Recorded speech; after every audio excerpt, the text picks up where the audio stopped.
Alright, I'm going to start off this YouTube channel by saying that none of what I say is financial advice. Everything in this video is just my opinion and what I think could do well in the short to mid to long term, according to their price range, of course. Now in this video, I'm going to be talking about some projects under 6 SOL, I'm going to be talking about some projects between the 10 to 20 range, and I'm even going to talk about one of my favorite projects that's a little bit more expensive, but I think it's definitely worth it if you have some extra SOL laying around. Now, I know that the Solana NFT space is getting a little bit saturated with new people trying to come on to YouTube making these kinds of videos.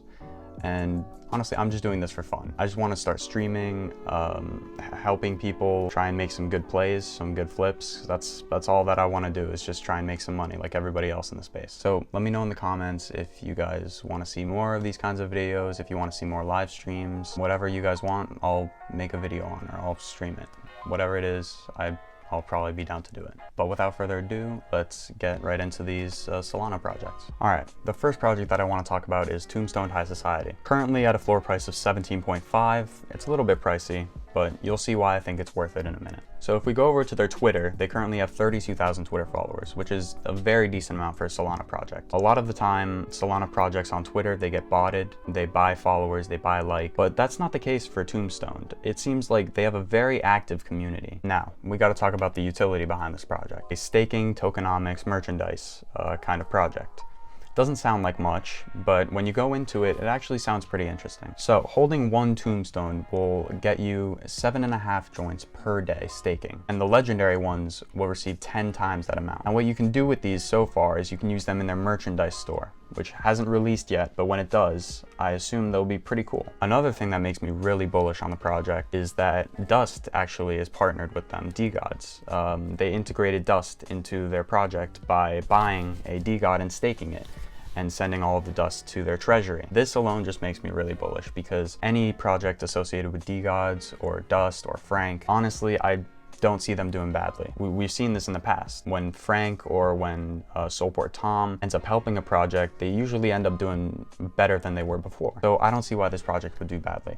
I think that they're just waiting for something to really boost them up, and I think that that will happen in the very near future, in my opinion. And also just look at the art. I mean, it's very high quality art, and it's very cool. I mean, skeleton smoking joints. What more could you want? Now you can actually send your Tombstone on an adventure along with 1,000 joints to be able to get a chance to have a mutated one. Now, a mutated skeleton will receive 2.5 times the staking yield, and a legendary one will receive 10 times the staking yield, which is pretty decent in my opinion. The only downside to this project is I don't see any other utility for the token other than spending it in the merchandise store, which is cool if the merchandise is cool, but if it's not, then they need to find something else to do. Holders will also have 50% off of the merchandise store, so if the merchandise ends up being really cool, I'm guessing that Tombstone holders will be pretty happy with that, especially if the price of the merchandise goes up, which is honestly what I'm expecting to happen in the next few months with all of this merchandise from all different projects being released. Overall, I think Tombstone is a really strong project for that 10 to 20 SOL range, and I think that if you're looking to pick up a longer or mid to longer term project, I think that you should look into this. The next project that I want to talk about in between that 10 to 20 SOL range is Degen Dojo. Now, Degen Dojo, I actually minted this project and I sold it on the pump. I sold it around 7 to 8. So I took a little bit of an L on it, but I'm definitely thinking about re-entering, and here's why. So when they released, they announced that they were going to have weekly battles. One cool thing about this project is that if you actually hold these in your wallet, the stats increase. So by not listing it, you actually have an incentive for when these battles actually release, which is, I think, a really cool idea. They're currently sitting at a 15.75 SOL floor. It's not bad. They've been bouncing back between that 10 to 16, 17 range. 15, I don't think it's a terrible buy-in. I definitely think that they're going to go up in the mid to long term. Don't think that this is a short-term play, but again, do your own research. Now, the token that you're going to be earning is called Dojo Glory, and you can actually use these to go into battles against other people or to rank up your NFT and evolve its stats. Now, they're in the works of adding mutations, in real life benefits, and they're even hosting parties in Tokyo, and they're also releasing merchandise. I don't know if I'm a huge fan of the merchandise for this project, but we'll see how it goes. I really do like the sound of a party in Tokyo though. Now, one thing about this project is they're not doxed, so of course do your own research, but again, I really don't think that they're going to run away. This is an established project now. with a lot of volume, just over 50K in volume. I think this is a very solid project. I can see them running upwards of 20 to 30 in the future. Maybe not the near future, but we'll see how their battles go with their staking and how that all works out. Now moving into the projects that are under 6 SOL that I think are a little bit underrated, that people need to start taking more of a look at. First project I want to talk about is Dead Rejects. Now I know the floor price is at 7.1. I plan to make this video when they are around 5. So they've already run up, but I do think that they're still going to be varying between that 5 to 7 range. And so if you can pick one up closer to 5 or 6, I think it's a decent buy. They're releasing their Undead Rejects and also the female collection, which will cost you 250 dead token. Now, the staking platform hasn't been released yet, but to incentivize holders to actually hold their NFT, they're airdropping their dead token weekly. Each staked NFT will give you 7 dead a day, and the initial token price of dead is going to be 20 cents. The starting liquidity pool is going to be $90,000 and 450,000 dead token, which is pretty decent for a project that just came out. It's reserved for staking and rewards. 16% is going to be kept aside for the team, and the rest of it is going to marketing and charitable donations. Now, they're going to be releasing their second collection called the Undeads, and then after that, the female rejects. You can get an Undead by spending 150 dead token, and there will be about 4,000 Undead rejects. Now, the perks of owning an Undead reject is that they actually have a multiplier from staking, so you will earn more than the original dead reject. Now, the female dead rejects are going to cost 250 dead to convert, or to mutate, and again, there will be around 4,000 of these. But if you have 2 dead rejects, you can combine these and only spend 125 dead token to be able to mutate into a female reject. Now, the female rejects are going to be receiving the highest amount of staking rewards. So the dead rejects are going to be the lowest, the undeads are going to be in the middle, and the females are going to be the highest. Another really good thing about this team, especially since they just came out, is that they're fully doxed on their website, which we always love to see.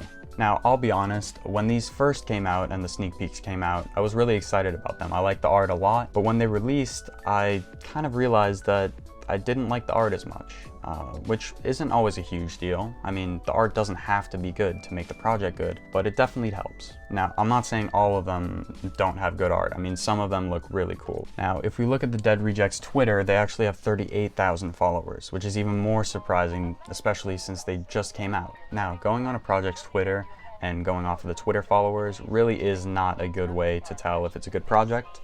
But it definitely helps. I mean, if there's a project that you're thinking of getting into and they have under 3,000 followers, it's probably not the best unless they're extremely early. But 38,000 followers, I can back that a little bit more, even if some of them were bought, because in the end, every single project buys some followers. It's how it is in this space. Overall, I think that if you have 7 SOL or if you have 6 or 5, I would wait for an entry on these. Personally, I'm going to try and get one around 5 to 6. And I'm probably going to sell on the pump to staking and the Undead rejects. Now, for the second project that I want to talk about, under 6 SOL, I'm very surprised that this project hasn't actually really boomed yet, but I guess I can understand why. Now, on Magic Eden, the Vault X DAO is currently sitting at 1.86 floor. Now, this morning they were at 1.6, so they're already starting to fly, and people are taking notice already. The point of this project is not the art at all. In fact, I bought a common at 2.3 and the floor went down to 1.3, but I still believe in the project, so I'm definitely holding for the long term. Basically what this project does is they act as a third party to make sure that nobody gets scammed when transferring NFTs. Now, I'm really surprised that this hasn't been done in the space before, but it's an extremely good idea. Their platform is actually releasing on May 4th, which they just announced, and that's probably why the pump is happening right now, because they were sitting at a floor price of about 1.3 for the past week and a half. It says, VaultX keeps your funds secure while dealing with anonymous people. Our protection protocol for Web 3.0 safeguards the interest of both the buyer and the seller through a decentralized and autonomous vault contract. I think that this is a very, very good idea.